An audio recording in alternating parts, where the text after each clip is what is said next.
Donc, bonjour à tous, bienvenue à ce webinaire sur la boucle d'eau tempérée à énergie géothermique avec son petit nom de code dans la filière qui est BETEG, B-E-T-E-G, ça dépend de comment vous le prononcez. Nous sommes aujourd'hui ravis de vous accueillir pour cette première session plutôt grand public. Et donc, nous allons commencer sans plus attendre. Je vais commencer par me présenter. Je suis Estelle Dourla, animatrice de la filière géothermie en région Hauts-de-France et je suis hébergée par Unilassal. Donc, démarrons. Pour vous présenter un petit peu cette initiative, ce webinaire, il faut savoir que la volonté d'avoir un animateur géothermie en région est assez forte au niveau national et très préconisée par l'ADEME. Et aujourd'hui, après de belles années de travail, la moitié des régions en France sont pourvues d'au moins un animateur géothermie. Donc, vous voyez sur la carte les régions allumées en jaune qui sont celles qui ont un animateur géothermie. Mais qu'est-ce que l'animation géothermie? Je pense que la plupart d'entre vous ont déjà entendu parler de l'un d'entre nous. L'idée, c'est que nous sommes là pour faire des actions de sensibilisation, de vulgarisation, de conseil en amont. On a des missions qui varient un petit peu d'une région à l'autre, mais l'idée, c'est de toute façon vous aider à vous approprier la géothermie. Et comme chacun d'entre nous, nous devons avoir des actions de communication, on avait chacun imaginé des webinaires, des événements, et on s'est dit pourquoi pas se mettre en réseau, puisqu'on commence à bien se connaître. On a créé un réseau des animateurs pour pouvoir porter toutes ces actions. Et l'idée, c'était de proposer un webinaire en collaboration avec tous les animateurs à l'échelle plutôt nationale, plutôt que chacun de notre côté dans notre région. D'où cette idée d'information à plus large échelle. Pour vous parler de ces webinaires spécifiquement, donc nous vous proposons 2 webinaires sur les boucles d'eau tempérées, celui d'aujourd'hui qui est une session d'information grand public et celui du 10 mars qui sera plus technique. Donc si vraiment il y a plus des idées, des projets, des envies d'avancer, donc ce sera vraiment plus technique. Suite aux 2 sessions, nous vous enverrons les présentations, les replays et une foire aux questions. Donc si nous n'avons pas le temps de répondre à vos questions aujourd'hui via le chat ou à la fin dans la session questions-réponses, nous allons quand même y répondre via la foire aux questions. Et surtout, l'animation vit aussi grâce à vous. Nous sommes à votre écoute. Si vous avez des suggestions pour les prochains sujets à traiter pour les webinaires, parce que nous allons réitérer cette expérience, puisque ça a l'air d'avoir assez de succès, n'hésitez pas, soit dans le chat, à nous faire des suggestions pour la suite, ou contacter l'un de vos animateurs en région. Ça remontera, puisque l'on se parle régulièrement, ça remontera et nous pouvons monter un webinaire aussi selon vos besoins et vos envies. Au programme d'aujourd'hui, donc nous allons vous présenter quel est le principe et l'utilité d'une BETEG, quelles sont les sources d'énergie à y raccorder. Nous vous proposons ensuite 2 retours d'expérience, le retour d'Annecy et le retour du CITO. Et ensuite, nous ferons une petite conclusion de ce webinaire. Je donne maintenant la parole à Xavier et Armand. Bonjour à toutes et à tous. Armand Pomard, je suis animateur de la filière géothermie en région Île-de-France. Ce poste est porté par la FPG, l'Association française des professionnels de la géothermie. Et aujourd'hui, avec mon collègue Xavier Mock, lui-même animateur pour la région Centre-Val de Loire, nous allons vous présenter le principe et l'utilité d'une boucle d'eau. Voilà, comment est-ce que cela fonctionne, quels sont ses avantages, ses inconvénients. Et je laisse de suite la parole à Xavier. Merci Armand. Du coup, qu'est-ce que c'est qu'une boucle d'eau tempérée à énergie géothermique, une BETEG dans le jargon, comme l'a rappelé STEM? C'est un outil qui se décompose en plusieurs parties que vous voyez illustrées ici. Il y a un certain nombre de technologies différentes. On parle d'énergie thermique et on va vous présenter ensuite toutes ces technologies plus en détail dans la deuxième partie. Donc, pour faire simple, n'importe quelle ressource géothermique, voire solaire. On a ensuite des tubes qui vont permettre de distribuer cette énergie vers les différents endroits qui ont besoin de chaleur ou de froid, qui sont ici représentés en rouge et en bleu sur cette diapositive et qui viennent alimenter l'ensemble des bâtiments.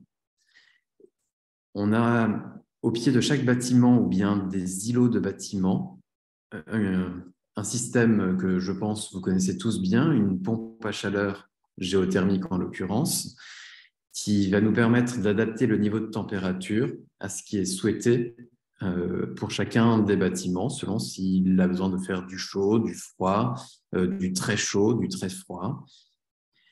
Et enfin, comme c'est un système qui est relativement intelligent et qui vient s'adapter au plus proche des besoins de chaque bâtiment ou de chaque îlot de bâtiment, il y a également une partie qui est un petit peu moins visible, mais qui est particulièrement importante pour que tout fonctionne correctement.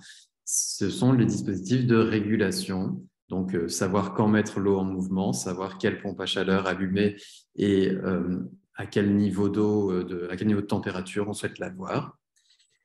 Donc, voilà le concept de la boucle d'eau tempérée qui ressemble en quelque sorte à un réseau de chaleur, Vous voyez, mais qui en est un sur peu les différent. infographies, vous pouvez vous amuser à chercher les différences. Je vous propose d'en identifier 3 principales. Premièrement, quand on parle de réseau de chaleur ou réseau de froid d'ailleurs, on parle d'une production d'énergie centralisée. C'est-à-dire qu'à un endroit donné, on va être capable de produire toute l'énergie qui va ensuite être délivrée à l'ensemble des bâtiments. Donc, c'est ce qu'on voit matérialisé par la pompe à chaleur, le petit bloc gris sur les 2 illustrations de gauche. Quand on parle d'une boucle d'eau tempérée, l'illustration de droite, on parle d'une production d'énergie décentralisée, c'est-à-dire que chaque bâtiment va être son propre producteur d'énergie et donc va avoir sa pompe à chaleur géothermique.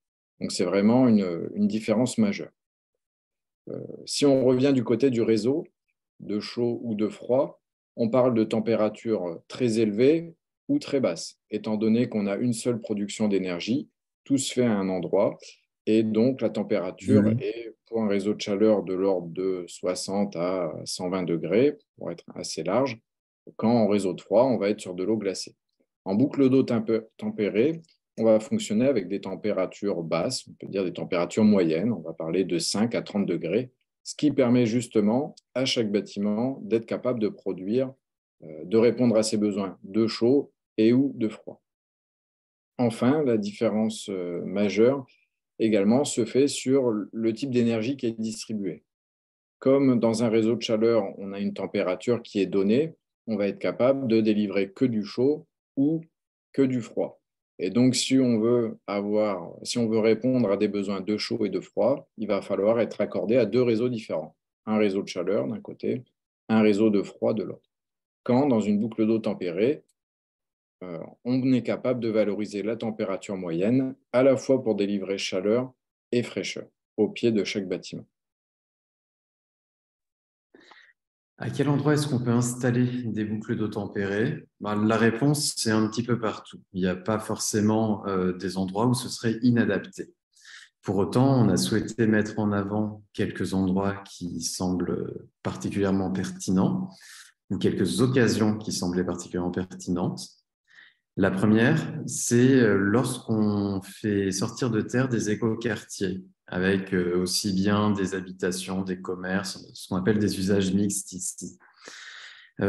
C'est un endroit où il peut y avoir des besoins de chaud et de froid simultanés. Et en plus de ça, c'est assez facile de partir d'une feuille vierge pour que tous les bâtiments qui seront construits soient directement pensés pour pouvoir être connectés à cette boucle d'eau tempérée.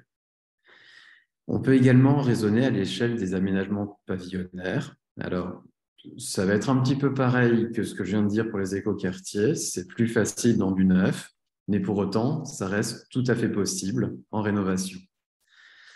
Ensuite, il y a un autre endroit où ça vaut vraiment la peine d'y penser, c'est à l'échelle des collectivités, typiquement plutôt des petites collectivités qui souvent ont beaucoup de bâtiments communaux, qui ont quelques bâtiments communaux en tout cas, regroupés en un même endroit. On va pouvoir se dire, on commence à créer une boucle d'eau tempérée qui va venir alimenter chacun de ces bâtiments communaux. Et puis, au fil du temps, on va pouvoir la faire grossir pour raccorder tout ce qui est entre ces bâtiments communaux ou bien également ce qui est à proximité. C'est une bonne occasion de lisser des coûts d'investissement et de développer tranche par tranche cette boucle d'eau tempérée. La question qui peut se poser maintenant, c'est pourquoi est-ce qu'on va faire une boucle d'eau tempérée? Quels sont ses avantages? Et je vais laisser Armand reprendre la parole dessus. Comme vous vous en doutez, cette solution de boucle d'eau tempérée a de nombreux avantages. On vous propose d'aborder les principaux ici. Tout d'abord, comme vous avez pu le voir sur différentes infographies, la boucle d'eau tempérée permet de mutualiser différents captages. On va être capable de valoriser plusieurs ressources géothermiques différentes, vous les verrez juste après, mais également d'autres sources d'énergie. Comme on parle de mutualisation de captage, on va avoir une réduction des coûts, puisque le coût du forage n'est pas seulement pour un bâtiment, mais pour plusieurs bâtiments. D'un autre côté, on va être capable de valoriser toute l'énergie, y compris celle des bâtiments. C'est-à-dire que la boucle d'eau tempérée va tantôt répondre à des besoins de chaud et de froid, et notamment quand vous faites de la climatisation, vous allez rejeter du chaud. Ce chaud peut être valorisé directement dans la boucle d'eau tempérée, puisque votre voisin aura peut-être besoin de produire de l'eau chaude sanitaire, et vice-versa. Donc, on est vraiment sur une valorisation d'énergie à basse température entre différents bâtiments. Ça veut dire que les bâtiments ne sont pas seulement consommateurs d'énergie, mais aussi producteurs. Et on peut parler de manière familière un petit peu d'échange d'énergie entre plusieurs bâtiments. Cela signifie qu'on va avoir des performances élevées, et notamment grâce au fait que la température qui circule dans la boucle est basse. Qui dit température dit basse, dit faible déperdition, puisque les températures du milieu extérieur et de la boucle vont être assez proches. Vous l'avez vu tout à l'heure, la production d'énergie se fait de manière décentralisée, et donc on va avoir une pompe à chaleur au pied de chaque bâtiment ou l'autre bâtiment. Ça veut dire que cette pompe à chaleur va être capable de répondre aux besoins très précis du bâtiment. Et donc, on va avoir une loi d'eau propice au bon fonctionnement du bâtiment. Tout ça optimise le fonctionnement au pied du bâtiment. On est sur une solution qui, comme l'a présenté Xavier juste avant, est très évolutive. C'est-à-dire que si on développe un quartier, on peut raccorder la première tranche en boucle d'eau tempérée, réaliser quelques forages. Le projet va fonctionner quelques années. On a ensuite un développement d'une deuxième tranche, voire de tranches successives, et on va être capable de rajouter à cette boucle de nouveaux captages géothermiques, et donc on va être capable de produire plus d'énergie et de répondre petit à petit aux besoins de tous les bâtiments raccordés. Enfin, comme vous le verrez après, on peut ajouter toutes sortes d'énergies à cette boucle d'eau tempérée. Aujourd'hui, on va plutôt parler d'énergie géothermique, étant donné qu'on est toutes et tous animateurs géothermie, mais ça peut être envisageable de valoriser d'autres types d'énergie, comme le solaire thermique. Et donc, on est vraiment sur des projets qui sont propres à chaque contexte. Donc, je vous disais tout à l'heure, c'était plus facile de partir d'une feuille blanche pour regarder les contraintes au niveau du bâtiment, afin d'avoir des bâtiments bien adaptés à cette boucle d'eau. De quoi s'agit-il? En fait, il s'agit surtout des organes terminaux pour diffuser la chaleur ou la fraîcheur, autrement dit des radiateurs. L'idéal, comme souvent quand on est en thermodynamique, c'est d'avoir des émetteurs qui fonctionnent à basse température, voire même à très basse température.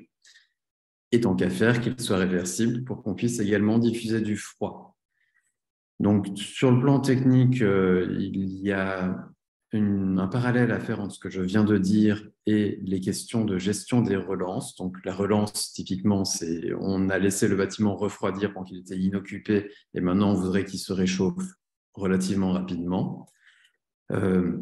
Si vous avez besoin qu'il se réchauffe très vite, vous allez avoir besoin de mettre de l'eau très chaude dans vos radiateurs. Et ça, ce n'est pas forcément ce qui est le mieux adapté.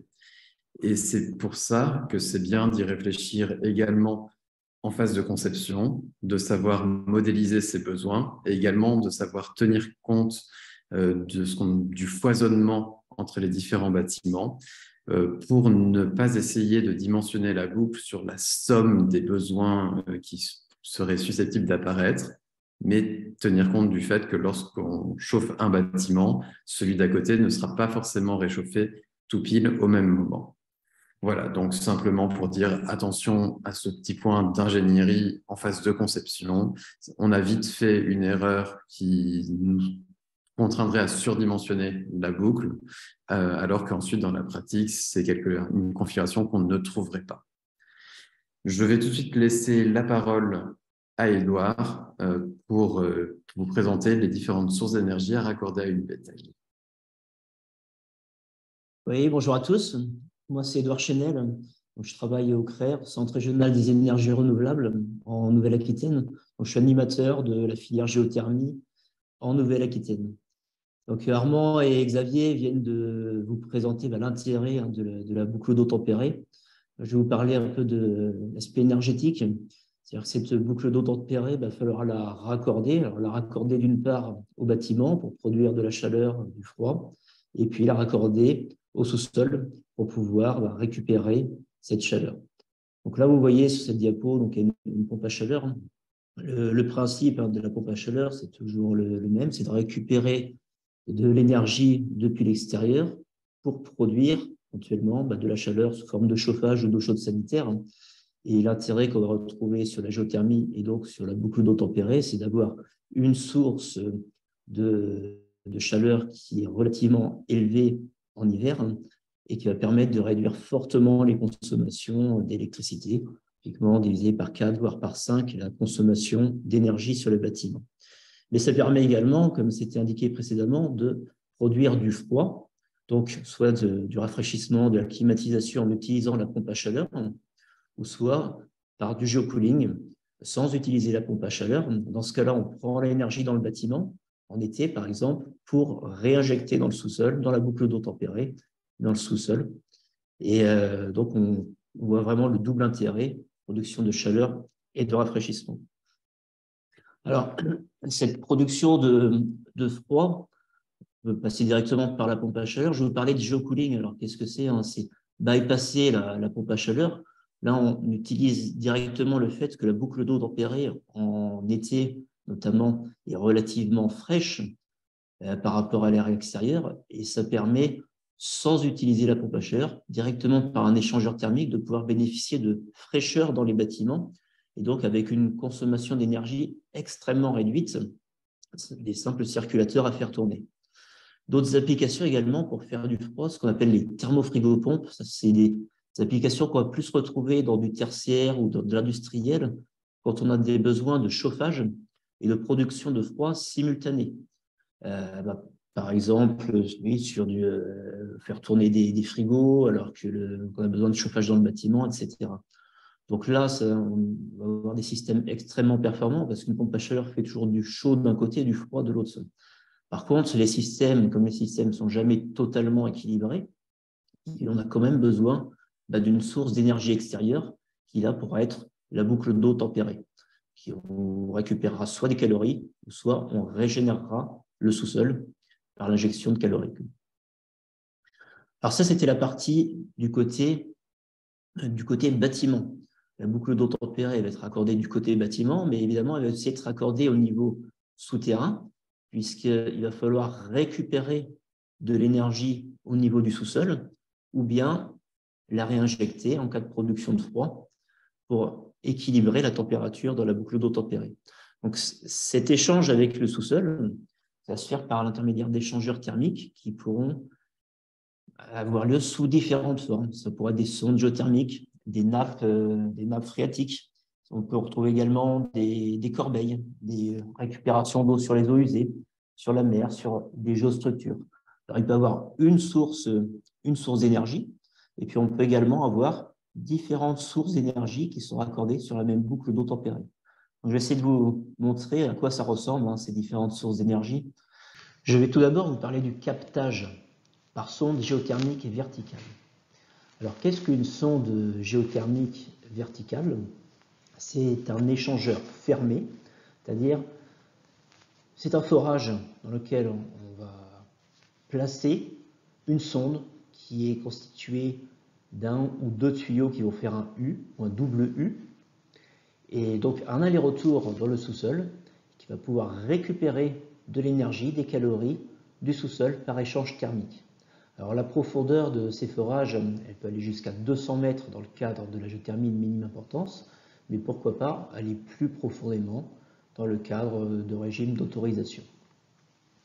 Donc on fait circuler de l'eau glycolée qui récupère de la chaleur du sous-sol et qui devra être retransférée à la boucle d'eau tempérée via un échangeur de chaleur qui sera situé en sous-station.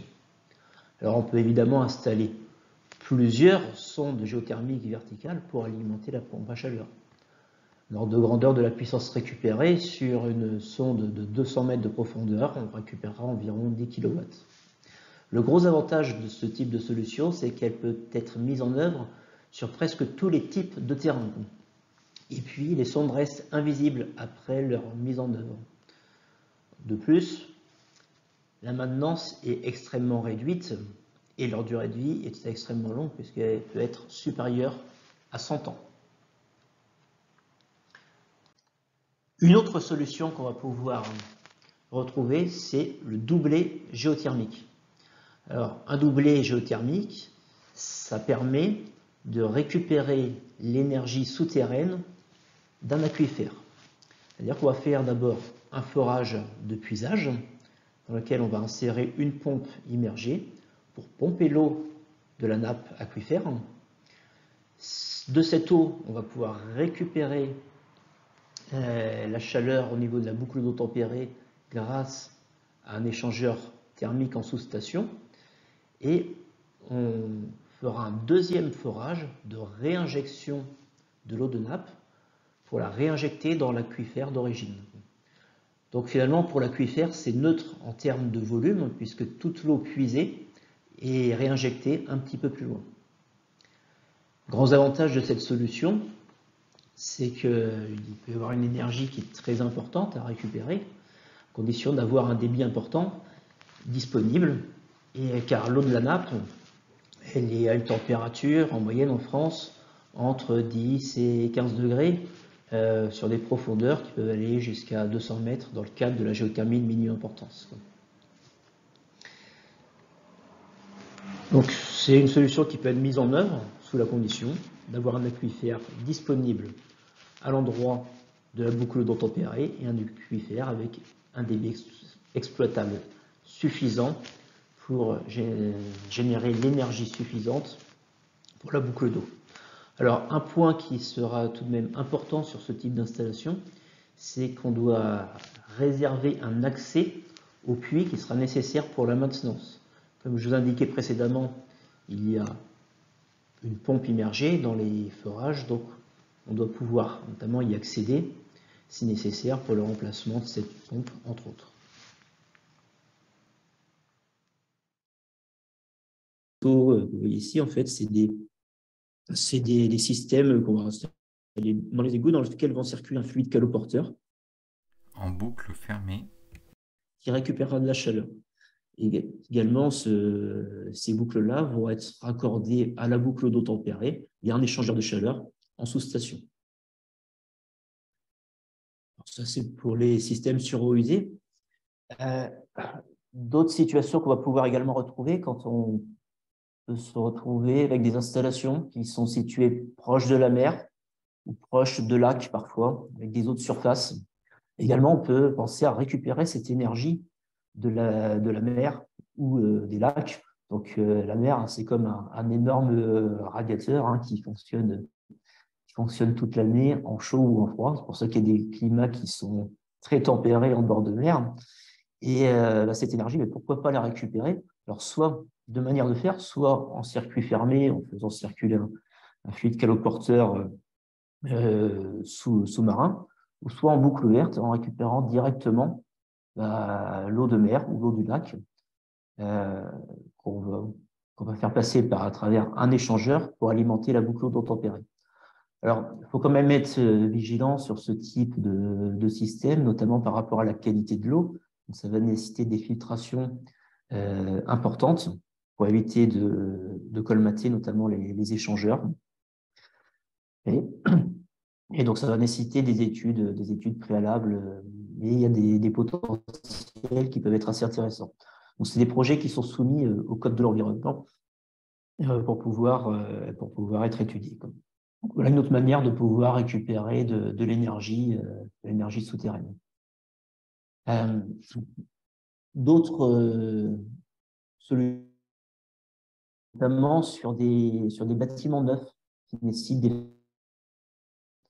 c'est l'utilisation de géostructures, parfois de pieux géothermiques.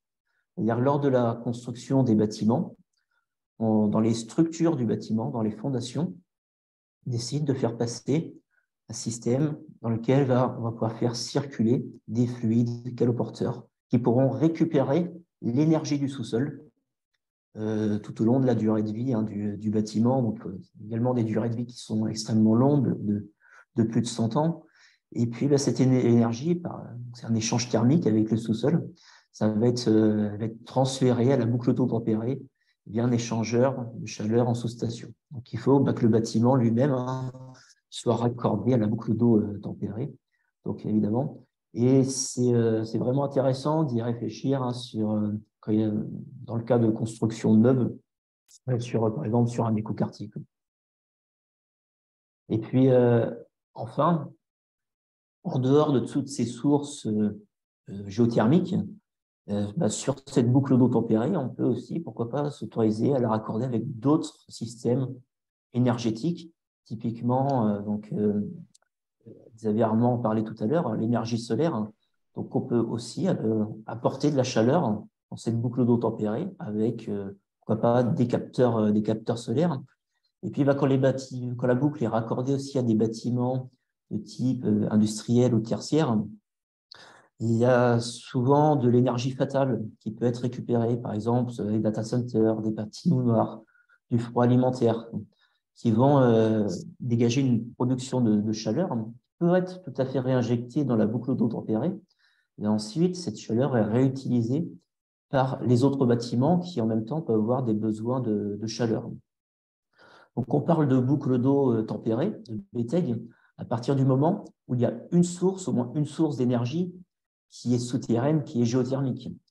Mais c'est tout à fait possible de raccorder d'autres sources d'énergie, et en préférence des énergies renouvelables, évidemment, à cette boucle d'eau tempérée. Voilà par rapport aux aspects énergétiques. D'un côté, au niveau souterrain, donc cette récupération d'énergie ou la régénération du sous-sol, et puis de l'autre côté, donc les bâtiments qui vont pouvoir utiliser cette énergie, c'est mutualisé grâce à la boucle d'eau tempérée. Donc, et puis je vais maintenant laisser la parole à Olivier pour un retour d'expérience sur justement une boucle d'eau tempérée sur Eau-de-Lac. Eh ben, merci Edouard, bienvenue à tous. Donc, je me présente, Olivier. Je travaille pour IDEX Énergie. IDEX Énergie est bien connu effectivement au niveau national sur toute la partie conception, réalisation des réseaux de chaleur, de l'exploitation également des chaufferies. La direction à laquelle j'appartiens est sur une partie vraiment infrastructure, sur le développement des réseaux chaleur, de chaud, de froid, la région Auvergne-Rhône-Alpes. Le projet dont je vais vous parler, c'est le projet effectivement des 13 hommes à Annecy, une double boucle d'eau. Ce projet vient de deux caractéristiques essentielles. Un grand projet, effectivement, à la place de l'ancien hôpital d'Annecy, de beaucoup de logements, avec également la piscine des Marquisats qui est en rénovation. Mais également un autre point, qui est un trou à proximité de ces ensembles immobiliers pour avoir des températures assez froides. Voilà. Ce projet immobilier est composé effectivement de 570 logements. Je vais parler d'une rénovation complète effectivement du centre nautique avec des besoins importants en chaud mais également en froid. Un investissement assez important avec des aides de l'ADEME, des puissances de 3 MW pour le chaud et en pompe à chaleur avec un appoint secours au gaz naturel. Avec un réseau assez condensé qui est vraiment à proximité de la piscine et de tout ce nouveau programme d'habitation. Alors, dans ce cadre de ce projet-là, donc 100% de l'eau prélevée au lac est restituée au lac. 95% de l'énergie produite est produite avec des pompes à chaleur. 5% est lié pour les appoints secours avec du gaz naturel. Et voilà, on a une autorisation de pompage qui est de 240 litres par seconde, qui est bien inférieur effectivement au débit du Thiou, donc qui est la rivière qui passe à travers Annecy, qui sort du lac. On contexte rapidement, donc démarche de développement des énergies renouvelables, objectif de réduire les émissions de gaz à effet de serre, et puis bien sûr un premier projet français, une référence au niveau national, et bien sûr subventionné par l'ADEME. Je ne vais pas m'étendre sur cette partie-là, mais juste pour vous dire que c'est quelque chose qui se fait sur du moyen terme, contrairement éventuellement à d'autres projets de réseau de chaleur sur du bois ou des choses comme ça. Il y a quand même un certain nombre d'études, de dossiers à constituer pour aboutir à émerger le projet et pouvoir le réaliser. Donc, pour ceux qui connaissent un petit peu Annecy, ceux qui connaissent la vieille ville, l'entrée de la vieille ville avec le Thiou qui passe et qui fait tout son charme, on est, on va dire, à 400-500 mètres de là, tout au long du lac. Avec des prises d'eau, une prise d'eau dans le lac à moins 20 mètres de profondeur, et puis un rejet qui a moins 7 mètres. Une station de pompage et d'aquacooling qui est atypique parce qu'elle est complètement enterrée depuis l'extérieur. Nous ne voyons rien du tout, que de l'espace vert. Et ensuite, on a deux boucles, une boucle chaude et une boucle froide. Voilà.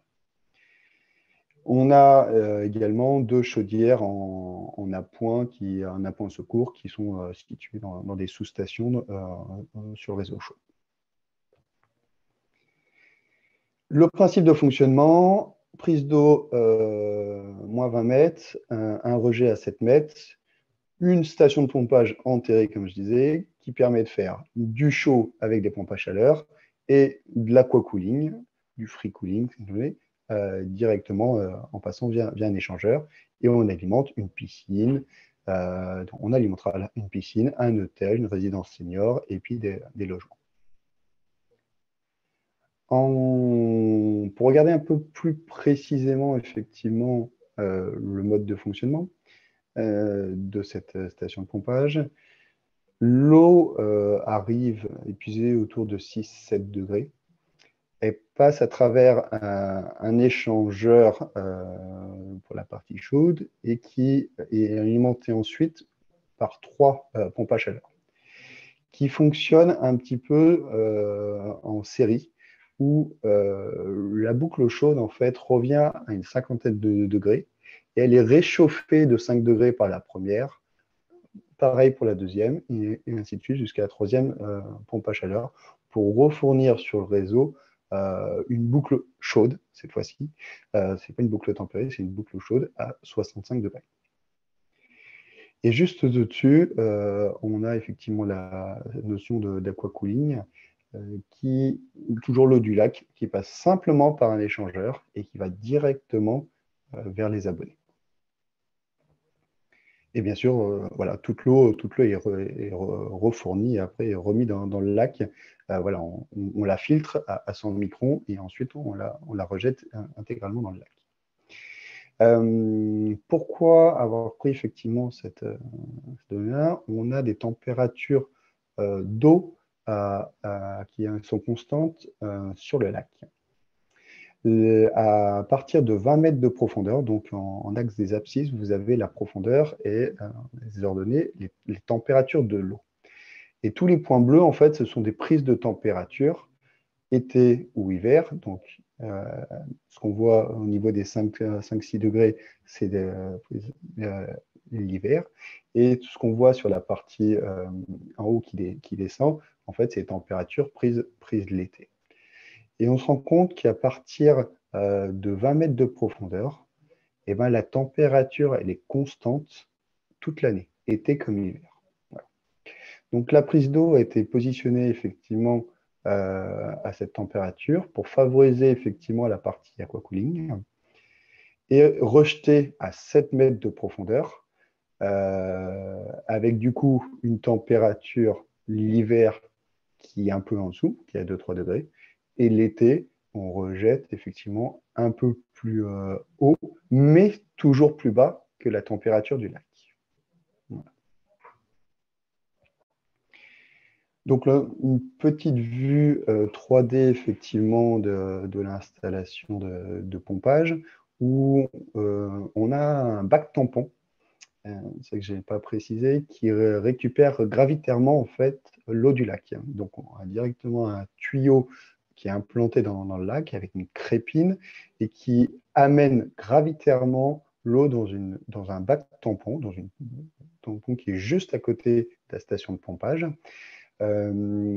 Et depuis ce bac tampon, on vient avec les pompes qu'on voit aspirer l'eau, passer par la filtration de 100 microns, puis par des échangeurs, des pompes à chaleur, ou via l'échangeur pour le réseau aquacooling.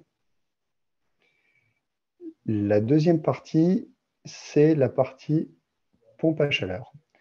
On a des pompes à chaleur qui, donc on vient de voir, l'eau qui a été filtrée, qui passe par un échangeur. On a 3 pompes à chaleur qui sont actuellement installées. On a la possibilité de mettre une 4e pompe à chaleur, donc 3 pompes à chaleur de 1 méga, donc on aura un potentiel jusqu'à 4 mégas au total, qui, elles, relèvent les températures, comme on a vu tout à l'heure. Et ensuite, on a les pompes de chauffage, de circulation du départ chauffage, pour alimenter la piscine et l'ensemble des bâtiments sur une boucle chaude. Voilà. La piscine est juste à côté, hein, donc c'était vraiment la pertinence d'avoir cette station vraiment collée à la piscine. Et du coup, je vais vous proposer quelques photos de l'installation. On voit effectivement l'ensemble du site avec là les travaux lacustres pour poser effectivement les réseaux. Donc, ce qu'on voit ici, c'est la sous-station qui est enterrée à proximité effectivement de l'ancienne piscine hein, qui est démolie et là qui est en projet de reconstruction. Et nous, notre parcelle est vraiment là où vous voyez les grues et tout est vraiment enterré. Voilà quelques réalisations de l'opération. Et les réseaux, donc ça c'est les réseaux lacustres qui sont installés au fond du lac pour récupérer l'eau.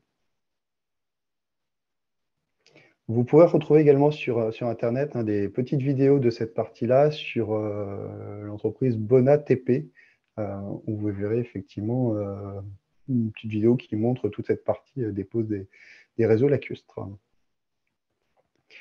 Donc là, maintenant, c'est l'intérieur de la STAP, de la station de pompage, avant la mise en place en fait, de tous les équipements hydrauliques. Les pompes à chaleur, donc là, les 3 pompes à chaleur qui sont installées sur site. La partie de l'eau de pompage de l'eau du lac qui est, comme je disais, dans un ballon, dans un bac tampon, voilà, qui permet d'avoir l'eau gravitairement et en fait l'eau elle est juste à côté de la station de pompage, donc du coup on gagne en énergie de ne pas avoir à pomper depuis le lac, on la pompe directement dans le bac tampon. Et puis donc vous voyez sur la droite les échangeurs à partir de l'eau du lac et puis sur la gauche des petits circulateurs qui sont entre ces échangeurs là et les pompes à chaleur. Voilà, donc ça, c'est le bac tampon. Vous voyez tout au fond l'arrivée d'eau en diamètre 600 mm qui arrive depuis l'eau du lac. Donc là, il est vide, hein, bien sûr. Pour prendre la photo, c'est mieux parce que sinon, il n'y a que de l'eau, vous n'avez pas grand-chose. L'eau arrive quasiment jusqu'au plafond en fonction du niveau du lac. Actuellement, le lac d'Annecy est vraiment très, très haut. Donc, on est quasiment on est 3-4 cm du plafond. Et si le niveau de l'eau du lac diminue, ça diminuera également dans ce bac tampon. On a les trois pompes sur la droite. En fait, on voit 3 coudes qui prennent effectivement un peu en dessous de ce niveau-là l'eau pour le fonctionnement de la STAP. Et puis le tuyau en haut à gauche qui part au fond, c'est le tuyau qui retourne au lac en sortie de la station de pompage. Merci Olivier. Nous allons passer maintenant au retour d'expérience présenté par Frédéric. Alors, juste petit aparté, pour les plus attentifs d'entre vous, vous aurez remarqué que le retour d'expérience que vous venez d'avoir n'était pas une boucle d'eau tempérée avec des sous-stations à l'intérieur de la boucle, puisqu'il y avait une centrale de production. Donc, c'était plutôt un hybride, on va dire, entre l'idée réseau de chaleur et boucle d'eau. Et donc là, on va s'intéresser à quelque chose qui ressemble vraiment à une boucle d'eau telle que nous vous l'avons présentée dans les premières slides. Oui, bonjour à tout le monde. Donc, Sylvain Morel, directeur technique là, du CITO, donc Centre intercommunal de traitement de l'eau. Et avec Frédéric Pronchéry, qui est l'élu en charge notamment de cet équipement. Nous, notre retour d'expérience, en effet, c'est une production décentralisée au niveau de chaque ensemble immobilier. Il y en a 3. Donc, je vais pouvoir vous présenter notre solution dont l'idée a émergé dès 2012. On est un territoire relativement à l'offensive sur tout ce qui est transition énergétique, avec une stratégie politique claire et assumée. On est TEN, territoire engagé pour la nature, territoire à énergie positive. Et au-delà de ces grands projets cadres qui encadrent notre stratégie environnementale, on essaye de poser des briques concrètes de solutions opérationnelles qui nous servent aussi de démonstrateurs et pour améliorer, pour profiter des équipements de notre territoire. Notre territoire, c'est le Beaujolais des crues, entre Lyon et Mâcon, pour ceux qui connaissent, au bord de la rivière Saône. Il y a une sortie autoroutière sur la 6, Belleville en Beaujolais. Donc, dans le cadre de cette stratégie, je vais vous parler du réseau de chaleur. On l'appelle le réseau de chaleur, mais c'est bien une BTEG de la station de d'épuration CITO. Cette station a été mise en eau en 2011. L'ancienne station était très vétuste. Ce n'est pas une grosse station, hein, donc on voit qu'on peut faire aussi des projets avec des équipements de taille de ville intermédiaire. C'est une station de 25 650 équivalents habitants, pour ceux qui connaissent ce type de dimensionnement, qui regroupe toutes les eaux usées des communes de Belleville, Saint-Jean-d'Ardière, qui est maintenant Belleville en Beaujolais, et de Taponat.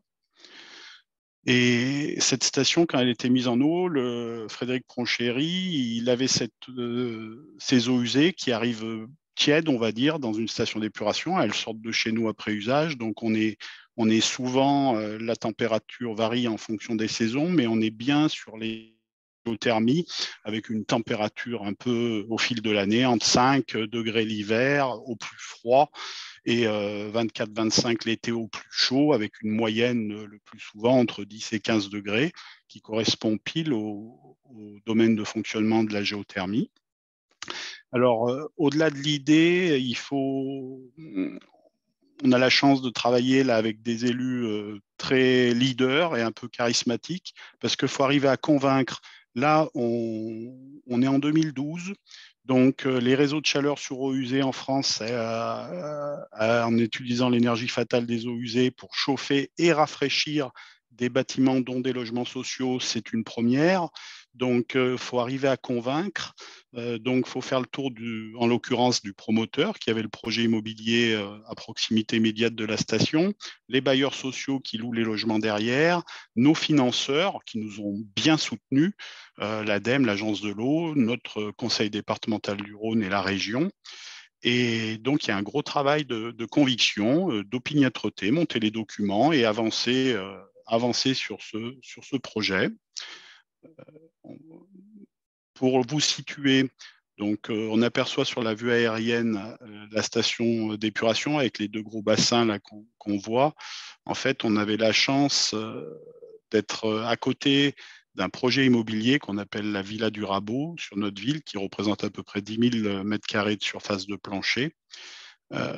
Voilà pour la position du secteur. On sait bien sûr, on est dans des sujets relativement techniques, donc on n'a pas toutes les compétences nous, en tant que maître d'ouvrage. Donc on s'est entouré, en l'occurrence du bureau d'études Merlin pour les études de faisabilité, prouver ça. On le verra d'ailleurs dans les slides qui arrivent. Le principe, au niveau de l'étude de faisabilité, on a pu montrer que par rapport à notre débit minimum, on arrivait à fournir suffisamment de calories pour 95% du temps, avec un beau potentiel de 300 kW le plus souvent. Et on s'est branché donc sur notre clarificateur pour disposer d'un volume d'eau de stockage qui nous permet de servir de tampon et d'avoir toujours les fluents disponibles pour alimenter notre réseau de chaleur. Le principe, il est très simple. On n'a pas inventé. Le principe, on le connaît depuis l'invention de la géothermie. Hein. On récupère les calories de nos effluents traités. On les envoie sur un échangeur, en l'occurrence un échangeur à plaques, tout ce qu'il y a de plus classique. C'est ce qu'on appelle la boucle primaire. Et ensuite, on passe sur un réseau échangeur PAC avec un liquide réfrigérant glycolé. Et on alimente en chauffage et en rafraîchissement les ensembles immobiliers qu'on souhaite chauffer et rafraîchir. Il a fallu donc passer, une fois les partenaires convaincus, pour la petite histoire, le promoteur immobilier, il n'était pas enchanté de faire un projet immobilier avec vue sur une station d'épuration, même si elle est très bien conçue, qu'il n'y a aucune nuisance au niveau marketing de base, ce n'était pas l'essentiel. Donc nos relations au tout démarrage n'étaient pas forcément idéales, mais on a eu la chance de le convaincre assez rapidement. Il était assez investi dans l'environnement. Et pour finir, c'est un vrai partenariat qu'on a pu tisser avec ce promoteur. Parce qu'étant donné qu'on est sur une BTEC, comme ça vous a été présenté au démarrage, il faut des émetteurs basse température. Et dans la conception même des appartements, ça avait des conséquences en termes de construction, parce qu'il a fallu intégrer donc des planchers chauffants et rafraîchissants, et ou des cassettes, des émetteurs basse température, ce qui n'était pas le cas à l'origine du projet. Avant ce réseau de chaleur, ils étaient sur une conception plus classique, avec des radiateurs, etc. Mais il faut savoir transformer les inconvénients en avantages. Et en fait, même en termes d'agréabilité des logements, c'est bien plus confortable parce que vous n'avez pas les radiateurs qui empêchent de meubler les parois de mur, etc. Et du coup, ça s'est plutôt très bien passé. Il y a eu un travail un petit peu touchy sur l'aspect administratif et juridique, parce que on est une collectivité territoriale, hein, pour l'acronyme barbare EPCI, l'établissement public de coopération intercommunale entre plusieurs communes. Et notre compétence, c'était la collecte et le traitement des eaux usées.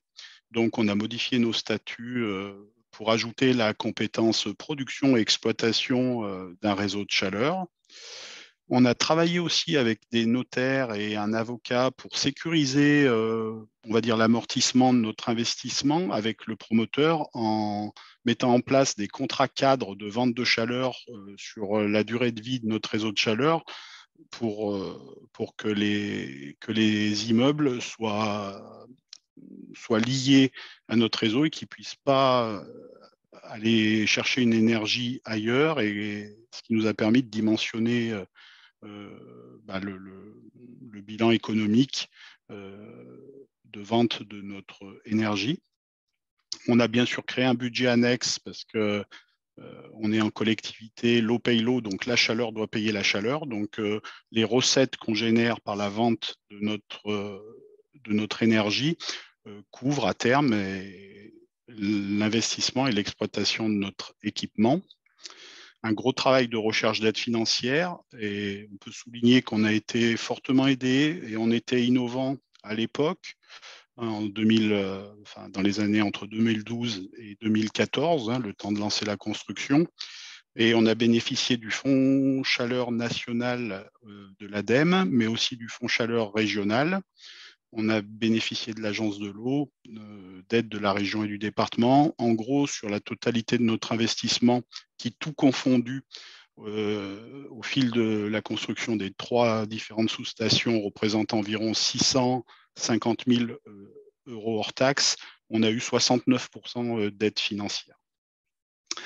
Et comme tout projet chez nous, on essaye de faire un volet communication, même si on n'est pas forcément des spécialistes. Donc, presse, Marianne d'Or, on est passé au colloque de la STEP du futur parce que notre station a été labellisée par l'Agence de l'eau, parce qu'au-delà du réseau de chaleur, on développe aussi d'autres démonstrateurs. On est refuge LPO, on fait de la réutilisation des eaux usées avec de la désinfection ultraviolette.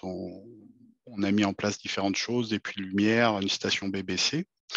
Donc voilà, après je vais vous présenter peut-être plus spécifiquement nos partenaires.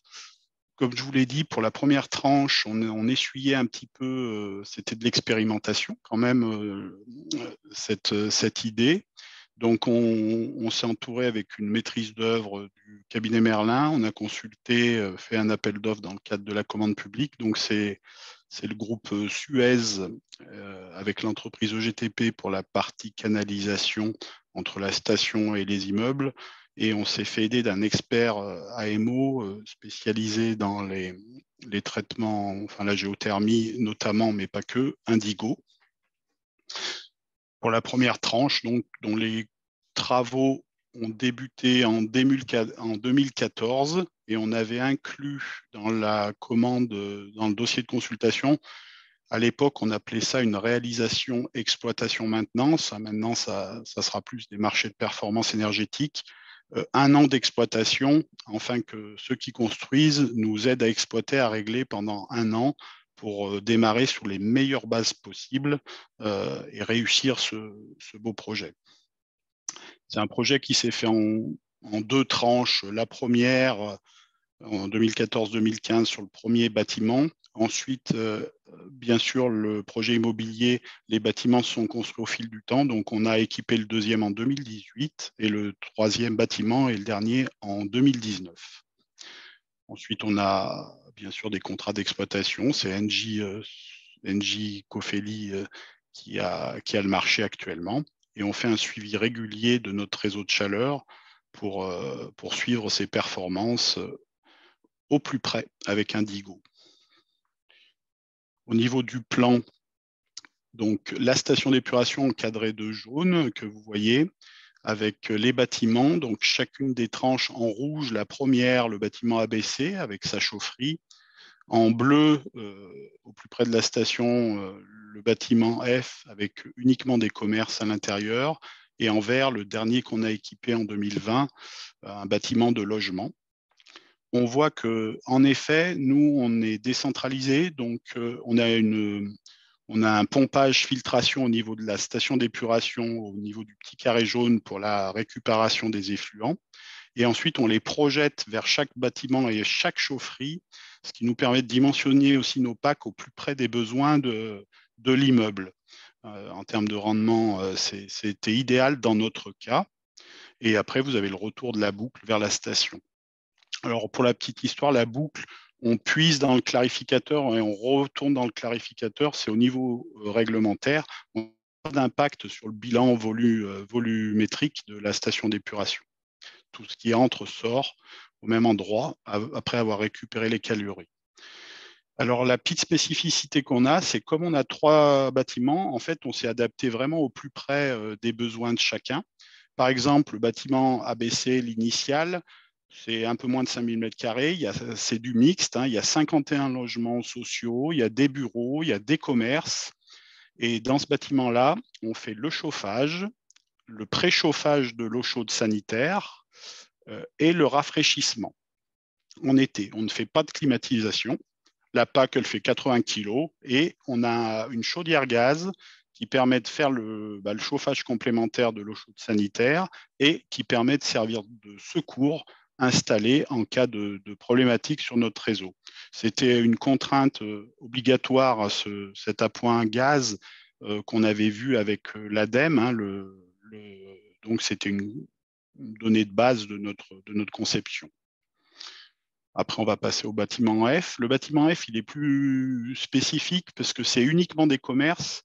Donc, bien évidemment, là, pour s'adapter aux besoins des utilisateurs, on doit produire et du chaud et de la climatisation, mais pas d'eau chaude sanitaire.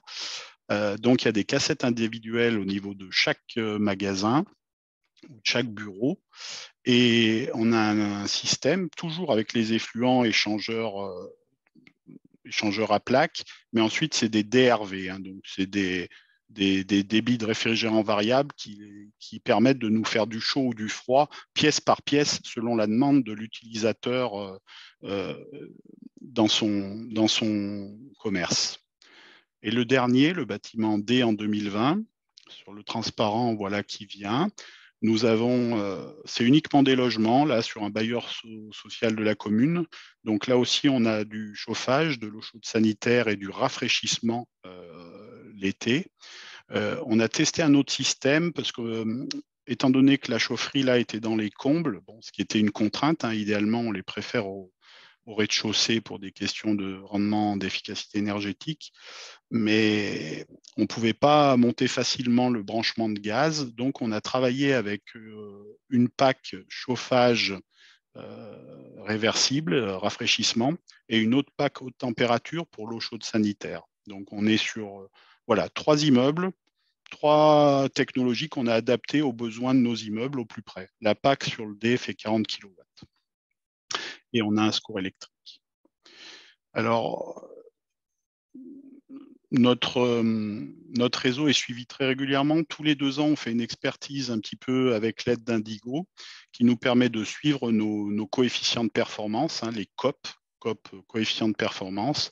Alors, les COP machines, PAC, qui sont relativement bons en général, et le COP global, qui est vraiment l'efficacité de notre système au global, c'est-à-dire quand on voit pour le bâtiment ABC 3,52, ça veut dire que pour 1 kWh d'énergie fossile consommée par les PAC, par les pompes, les circulateurs, etc., on produit 3,52 kW d'énergie au global. Là, c'est les derniers suivis faits en 2022, en sachant que F, c'est du commerce, c'est spécial, on n'a pas travaillé, il fallait répondre aux besoins. Mais sur ABC, on vise un COP qui est un peu plus élevé que 3,52. On veut tutoyer les 4 et donc on va mettre aussi en place des améliorations. C'est très important de suivre de très près ce type de réseau de chaleur parce qu'au fil du temps, vous avez une légère dégradation. Il y a les encrassements des échangeurs, il y a des asservissements qu'il faut affiner, des positions de sondes qui déterminent la loi d'eau qui sont à surveiller avec des sensibilités.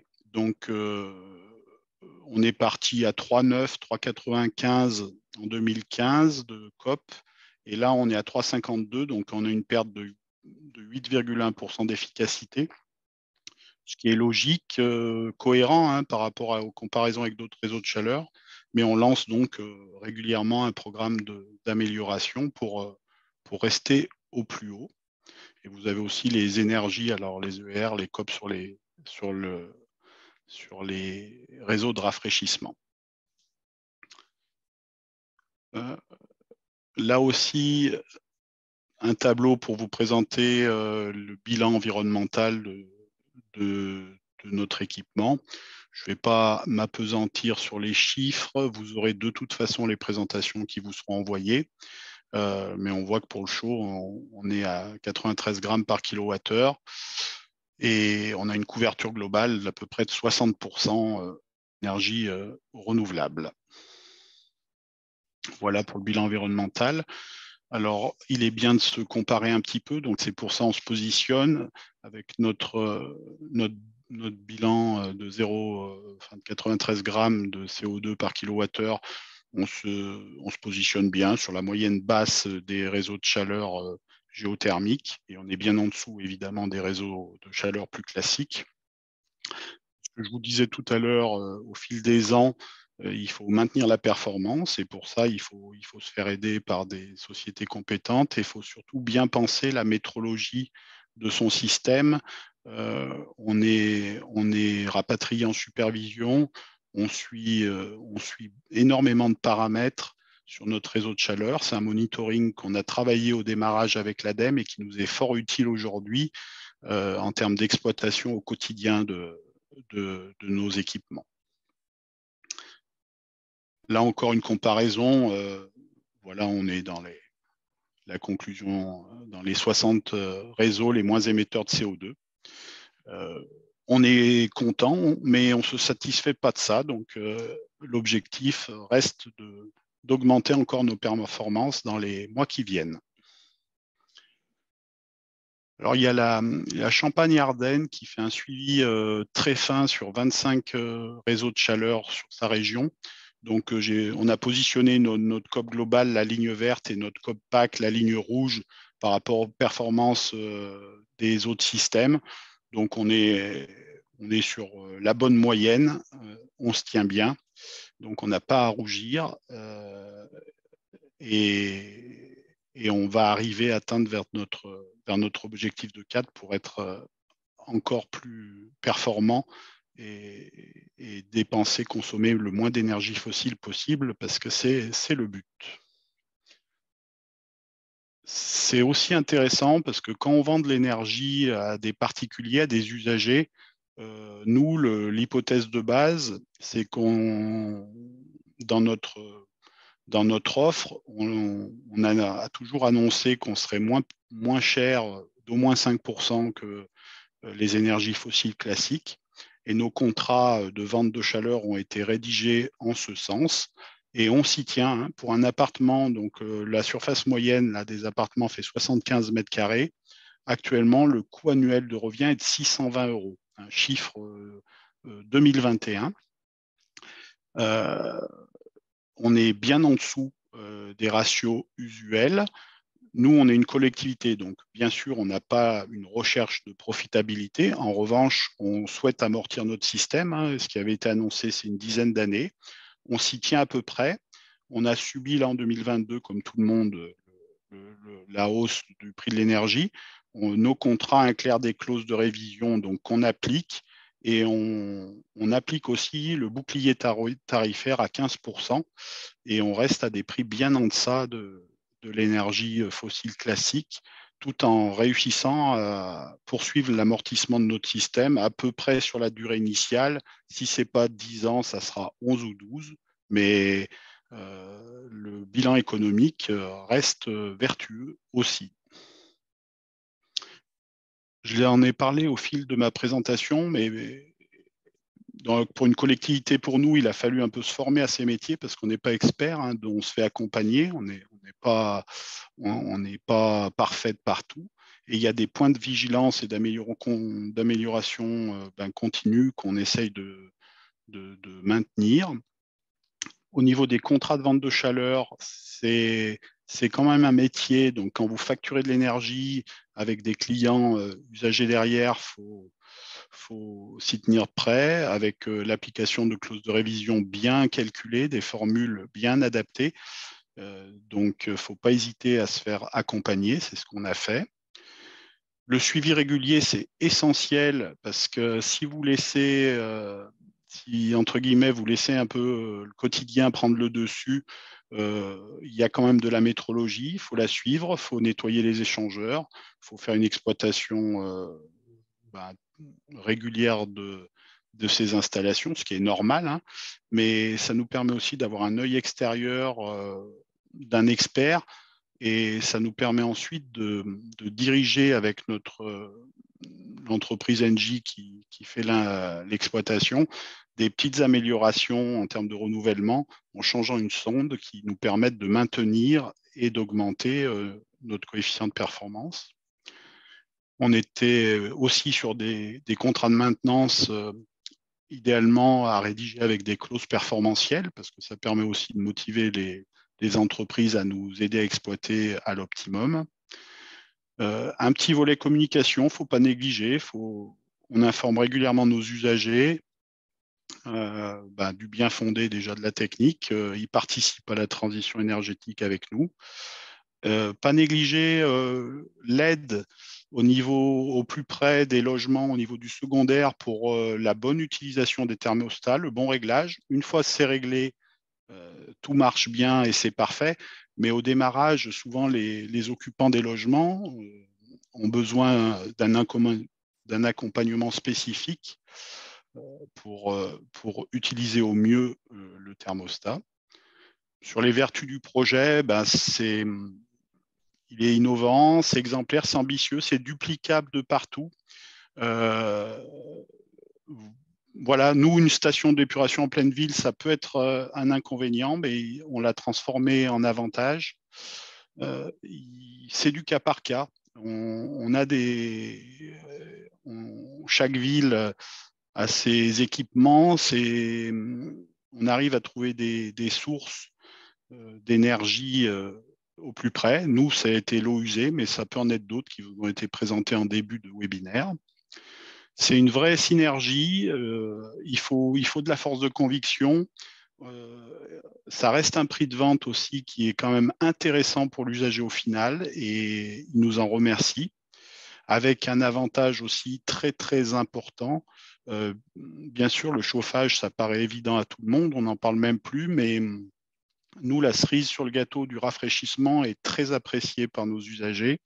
On a des étés de plus en plus chauds et même quand les logements sont bien conçus, d'arriver à baisser l'atmosphère d'un appartement de 5 degrés, 6 degrés par rapport à la température extérieure, c'est vraiment un atout très important. Et c'est aussi un peu notre démarche chez nous. C'est une solution, c'est une brique concrète, on la fait visiter, on communique parce que ça permet de montrer qu'il est possible de faire des choses, même à une échelle de taille semi-rurale, avec voilà, une solution simple, des gens qui en parlent, on fait parler nos usagers, qui en parlent de façon idéale, et il n'y a rien de mieux que la preuve par l'expérience. Je vous remercie de votre attention et puis je vais laisser la parole à M. Imperadori pour les éléments de conclusion, puis les questions-réponses. Merci beaucoup, Monsieur Morel, pour votre présentation. Je pense que c'était tout à fait pertinent et ça nous a permis de découvrir un beau projet donc de BTEG en fonctionnement. Donc moi, ça va être assez court. Je suis Noé Imperadori, je suis animateur de la filière géothermie en Grand Est, donc une animation qui est portée par l'association Lorraine Énergie Renouvelable. Et donc pour conclure peut-être ce webinaire, cette première session qui était, comme vous l'avez certainement compris et comme on l'a précisé en début d'intervention, l'objectif était de vous présenter la BTEG au sens large, qui pour nous est une solution extrêmement intéressante et qui permet déjà de répondre aux futurs défis et aux défis présents. Donc aussi bien environnementaux que sociétaux. Par contre, pour approfondir la thématique et là aller vraiment sur la partie technique, on vous propose de nous retrouver lors d'une deuxième session, donc comme vous le voyez à l'écran, qui sera le vendredi 10 mars, toujours le matin. Les horaires, on ne les a encore pas définis. Une session qui sera, elle, dédiée aux aspects techniques de la BTEG. Donc, on va aborder des questions qui étaient posées dans le chat, comme les montages juridiques, vraiment comprendre et détailler le fonctionnement de la BTEG, entrer dans le détail de chaque composant, l'intégrer à un projet avec des retours d'expérience, un projet qui est notamment en train d'être monté. Et puis, bien sûr, un point dont on n'a qu'on n'a pas trop abordé aujourd'hui, c'est l'aspect économique, avec notamment les dispositifs financiers qui existent et qui vous seront présentés. Voilà. Alors, la présentation qui a été faite aujourd'hui donc vous sera envoyée, et vous avez également ici le contact des différents intervenants, donc le contact de tous les animateurs et animatrices géothermie qui ont présenté ce webinaire, mais ou ceux qui n'étaient pas présents aujourd'hui sont disponibles sur le site géothermie.fr. Dans l'espace régional. Donc, chaque grande région a un espace dédié, et vous pourrez retrouver les animateurs géothermie dédiés. Et on pourra également vous transmettre les contacts d'Olivier Eck et de Frédéric Pronchéry et Monsieur Morel également, qui a présenté la dernière présentation. Ce que je vous propose maintenant, mais bien que on ait répondu à beaucoup de questions dans le chat, je crois que pour l'instant, j'ai essayé de faire un suivi rapide. Toutes les questions posées ont trouvé une réponse. Si vous avez des questions complémentaires, n'hésitez pas. On peut prendre une dizaine de minutes pour répondre à vos questions. Donc, n'hésitez pas soit à les poser directement dans la discussion, soit à prendre la parole si jamais c'est pas trop... tout le monde ne s'exprime pas en même temps. Je veux en profiter pour relayer tout de suite une question qui, me semble-t-il, n'a pas eu de réponse. Donc, par rapport à la présentation aussitôt, une question se pose sur les modes de diffusion de la chaleur et de la fraîcheur à l'intérieur des bâtiments. Est-ce qu'il est possible d'avoir une réponse à cette question? Oui. Donc, selon les immeubles, il y a plusieurs solutions. Dans les bâtiments de logement, on est sur du plancher chauffant rafraîchissant, donc avec du liquide glycolé qui circule dans ces planchers chauffants rafraîchissants. Et dans les locaux de commerce, on est sur des cassettes individuelles dans chaque pièce de chaque commerce, chaque bureau, chaque commerce. Donc, on a deux types d'émetteurs basse température, soit le plancher chauffant rafraîchissant, soit la cassette. Merci beaucoup. Alors moi, je voulais en profiter juste pour vous remercier de votre présence aussi très nombreux, parce que j'ai vu d'un œil qu'on est monté quasiment à 350 participants. Donc, on voit qu'il y a un gros intérêt pour ces technologies. Donc, merci à vous. Et puis, effectivement, il nous reste une dizaine de minutes pour des questions complémentaires, si vous en avez. Alors, je vois que nous avons une question qui nous vient de La Réunion sur la pertinence des BTEG dans les dom-toms, puisque les températures du sol sont différentes de celles qu'on trouve en métropole, et puis accessoirement, peut-être les besoins également, les besoins thermiques dans les bâtiments. Est-ce que quelqu'un a une réponse à apporter? Moi, je n'ai pas de réponse précise, mais au-delà du sol, il y a l'eau. Donc, l'eau du lagon, s'il y a des fosses ou de la profondeur, on peut avoir de l'eau fraîche dans les dom-toms, je pense. Il y a notamment l'exemple récent là, qui est passé au journal télévisé de l'hôpital de Tahiti, je crois, qui a mis en place une BTEG sur l'eau du lagon. Je vais apporter un petit élément supplémentaire. Il y a également des projets de géothermie profonde qui sont envisagés sur certains territoires d'outre-mer et qui permettent de récupérer des températures très élevées et qui, avec les machines adaptées, permettent de produire du froid également. Donc, on n'est pas vraiment sur la boucle d'eau tempérée, mais la géothermie profonde peut aussi être une réponse dans certains cas. Alors, sur la partie également mode de captage à raccorder à une BTEG, j'ai Christophe Delbande qui m'a mis un petit message en précisant qu'il était également possible de capter des calories grâce aux chaussées thermoactives. Donc, je crois que ça a été mis, on n'en a pas parlé, mais il y a effectivement d'autres moyens de capter des calories dans le sous-sol qu'on n'a pas évoqué. On a essayé d'être le plus exhaustif possible.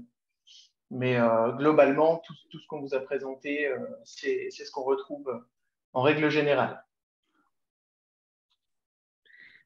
Je vais continuer avec une autre question sur l'eau d'un canal. Est-ce que c'est utilisable également? Est-ce que c'est valorisable? Sachant que du coup, le canal, on nous indique qu'il ferait 4,50 m de profondeur et 38 mètres de large. On n'a pas d'informations, par contre, pour le moment, sur son débit. Mais je suppose que pour un canal, il doit y avoir un débit existant.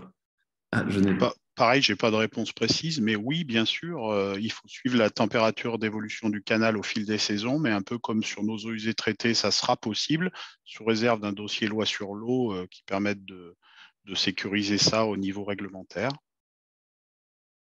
Donc, effectivement, qu'il s'agisse de canaux, de fleuves, de rivières d'une façon plus générale, il y a énormément de calories qui sont en transit et c'est possible de s'en servir pour faire de la chaleur comme de la fraîcheur. Le tout étant, bien évidemment, de mettre en adéquation les besoins avec la ressource. Nous avons également une question sur le fonctionnement des émetteurs dits DRV. Alors, je ne sais pas, je pense que c'était par rapport à la présentation à Annecy. Est-ce que c'est possible de nous le confirmer dans le chat? C'est sur la présentation du CITO, les DRV sont pour les locaux de commerce, parce que selon les pièces, certains veulent du froid quand d'autres veulent du chaud, façade sud, façade nord. Et donc, ces débits de réfrigérant variables, en fait, chaque cassette fonctionne comme une mini-pack avec un condensateur qui génère son froid et son chaud selon le réglage de la pièce via son thermostat. Et on appelle ça des DRV, ou il y a d'autres noms de systèmes. Après, je pense que vous pourrez l'expliquer de façon plus experte à votre niveau, mais ça permet de faire du froid ou du chaud indistinctement selon les bureaux ou les pièces et la demande de l'utilisateur qui occupe cette pièce. Oui, condenseur. Veuillez m'excuser. Merci de la correction. Merci. Une petite question également pour savoir s'il y a des retours d'expérience sur des BTEG avec des plus petits projets tels que des écoquartiers ou des lotissements. Alors oui, sachez que vous pouvez trouver beaucoup d'informations et notamment des retours d'expérience dans un document créé par l'AFPG. Donc j'espère que vous voyez bien. C'est un guide technique donc, sur les boucles d'eau tempérées à énergie géothermique. Et à la fin de ce document, il y a un certain nombre de retours d'expérience existants et notamment sur des écoquartiers. Donc n'hésitez pas à aller sur le site de l'AFPG ou sur le site de géothermie.fr.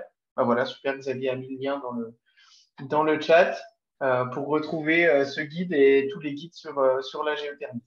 Alors, on a une question. Est-ce qu'il y aura des compléments à ces webinaires, notamment des partages sur du REX, sur les différentes technologies? Alors, vous pouvez peut-être préciser la question. Je ne sais pas. Donc, on n'a pas de retour. Alors. Après, comme tu viens de dire, Noé, les compléments, c'est d'aller voir le guide qui aura quand même sur les retours d'expérience. Vous avez des compléments qui sont assez qui sont complets, justement. De toute façon, si on n'a pas répondu à toutes les questions, comme l'a précisé Estelle tout à l'heure, s'il manque des questions, on vous transmettra une foire aux questions où on reprendra tout ce que vous nous avez posé dans le chat et on essaiera d'y répondre par écrit. Et ce sera bien sûr accessible et transmis. Est-ce qu'il y a encore des questions? Je crois que dans le chat, on voit beaucoup de personnes qui nous remercient et qui doivent certainement nous quitter. Voilà. Donc, je pense qu'on va pouvoir vous remercier pour votre participation. Remercier également tous les participants à ce webinaire, Monsieur Eck, Monsieur Morel, et puis bien sûr mes homologues animateurs et animatrices qui ont organisé et présenté ce webinaire. On espère vous retrouver nombreux au prochain webinaire pour approfondir un petit peu l'aspect technique des boucles d'eau tempérées à énergie géothermique. Merci à tous. Et merci à toi également, Noé, d'avoir assuré cette animation en copilotage avec Estelle. On vous souhaite donc à tous, à toutes et à tous, une très bonne fin de semaine et à bientôt. À bientôt. Merci. À bientôt. Merci, au revoir.